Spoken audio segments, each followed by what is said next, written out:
Ada beberapa judul manga yang saya koleksi buat iseng dan dia baca. Dan ada gajinya, ada honornya. Kalau ngabisin buku ada duitnya. Biar rajin, biar nggak terlalu kepikiran gadget. Jadi saya untuk ngabisin buku tuh kemarin ada honornya gitu.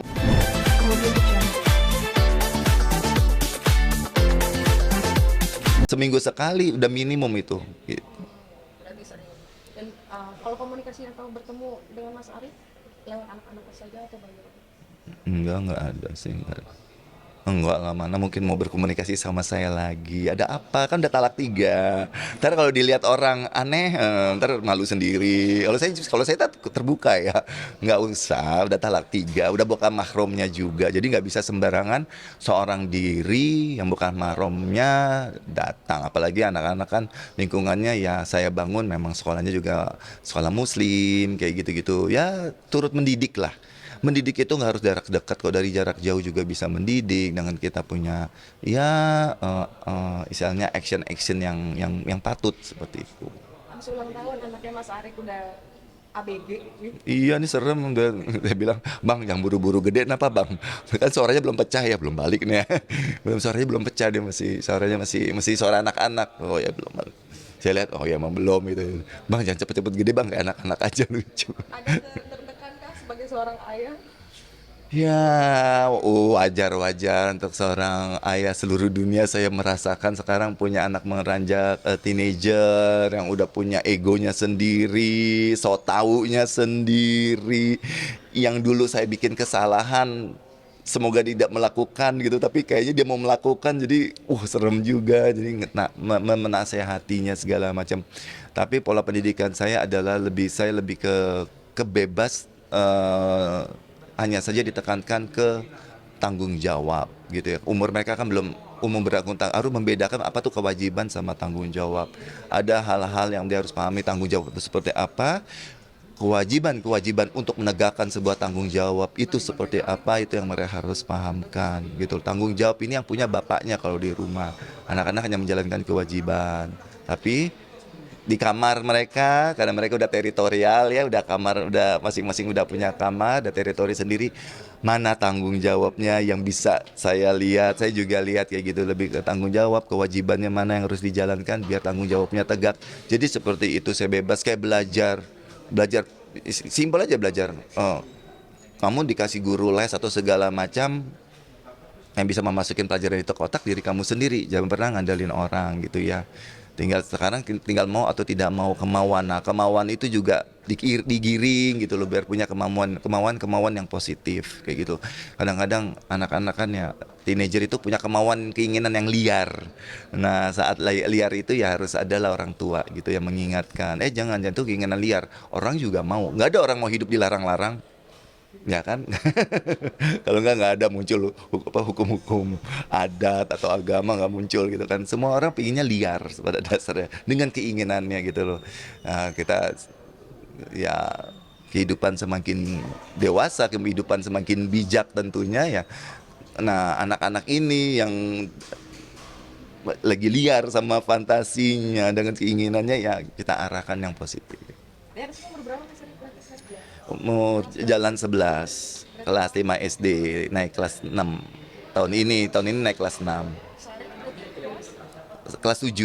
kelas 7 udah SMP ya. Naik Nah, kelas 8. bagaimana ini menjaga juga anak-anak cewek yang udah 11 tahun tadi ya? Mm-mm, Bagaimana? mm-mm.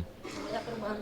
Aduh, saya nggak takut karena alhamdulillah di rumah juga ada mama saya, terus ada saudara-saudara perempuannya yang rutin datang ke rumah, kakak-kakaknya. Jadi untuk anak-anak perempuan yang hal-hal yang harus dikonsultasikan terhadap sesama wanitanya, saya aman lah. Saya nggak ini.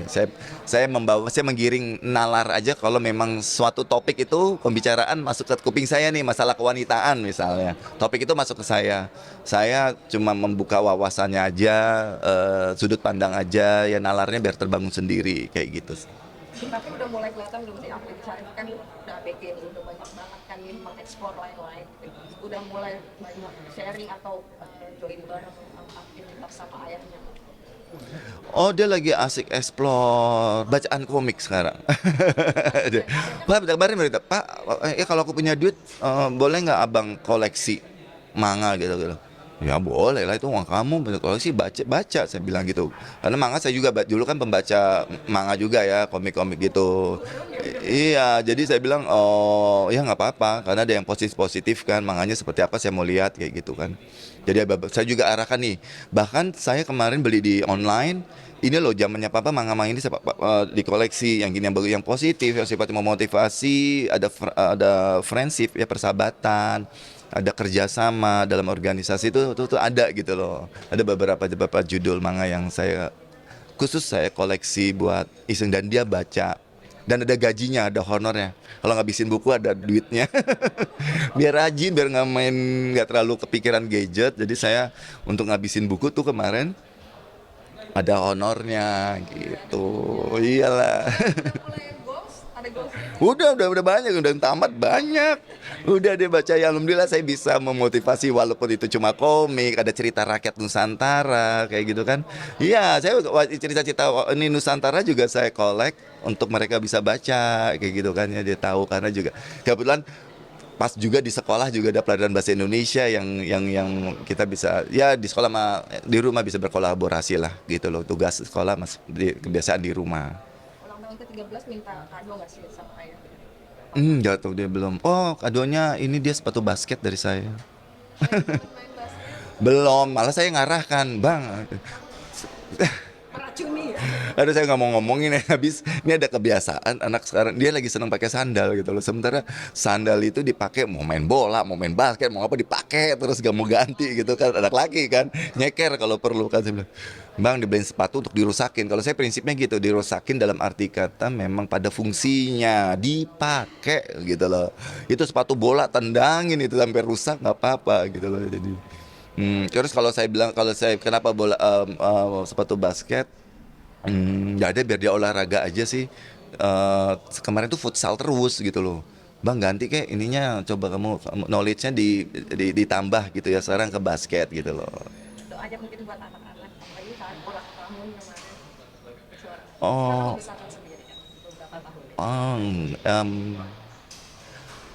ya doanya adalah ya Fajri biar tumbuh jadi anak yang soleh, yang cerdas, iman iman Islamnya, punya cita-cita yang baik tinggi dan bisa mengejar cita-citanya, punya motivasi untuk mengejar cita-citanya, bukan cuma menuliskan cita-citanya kayak gitu. Dan ya selama kita berbuat baik akan baik-baik saja, harus percaya di situ. Harapan nggak sih itu mungkin ke dunia entertain juga, karena kan anaknya nggak tergantung cantik cantik gimana. Waduh, ampun biar sehat. Saya nggak tahu, orang masih kecil belum tahu dia cantik atau gimana, masih berubah. Saya juga bilang, apa jangan pacaran buru-buru, adik jangan pacaran buru-buru, mesti berubah wajahnya nanti ya kalau udah mau kuliah, lulus kuliah, mau cari kerja, baru tuh lirik-lirik. Nanti kan belum tentu yang sekarang lucu besok lucu gitu. Overthinking seorang ayah. Iya, overthinking. Ya, maksudnya saya bilang, tar dulu, yang anak sekarang kan lucu, semuanya dianggap lucu gitu kan. Gitu. Jadi saya bilang ya nggak usah buru-buru. Intinya sih nggak usah buru-buru. Ya, gitu, biar dia tahu perubahan saja, gitu, nggak salah pilih. Dan batasan-batasan yang saya tingkatkan, perempuan sama laki, ya laki sama perempuan itu ya batas-batasan juga, biasa sama abang sama adek itu yang paling paling dijaga sih sekarang ini, harus dijagain. Terima kasih Mas Ari. Jadi rekan-rekan wartawan sekalian, Bang, hari ini sidang ditunda sampai tanggal 14 karena mendadak Dibawa ke rumah hakim ketua sakit dan dibawa ke rumah sakit. Jadi kita berharap supaya tanggal 14 April sidang ini akan berjalan dengan baik. Ya, kita berdoa supaya hakimnya jangan sakit lagi. Ya. Amin, amin. Kecewa pasti ada lah, udah jauh-jauh. Kita punya agenda lain juga kan. Tapi nggak apa-apa lah. Namanya orang sakit, bagaimana kita mau ini? Lu lama lagi. Itu nggak bisa. Ya. Udah nunggu dari pagi, dari jam 10. Ya. Oke, terima kasih ya. Oke, terima kasih teman-teman semua ya. Ya.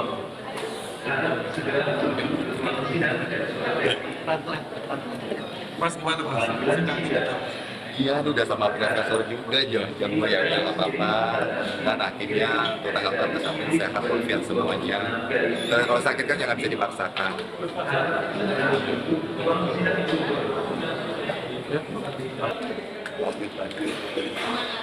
Nanti kita ketemu lagi teman-teman media mengawal kasus ini sampai tuntas dan hak-hak klien saya ini diberikan kembali, jangan dirampas.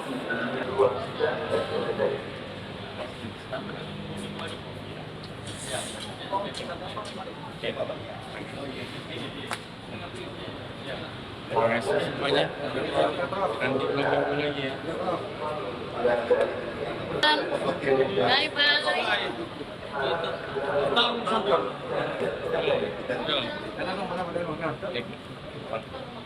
Oke, dan sampai ketemu minggu depan ya, tanggal 14. Kita makan gado-gado. Terima kasih semua. Saya terima kasih. Ya, kita tinggal terus.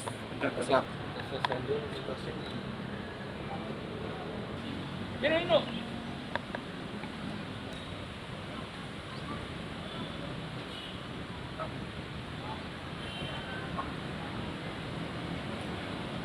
Segera menuju ke ruang sidang Elso Effendi.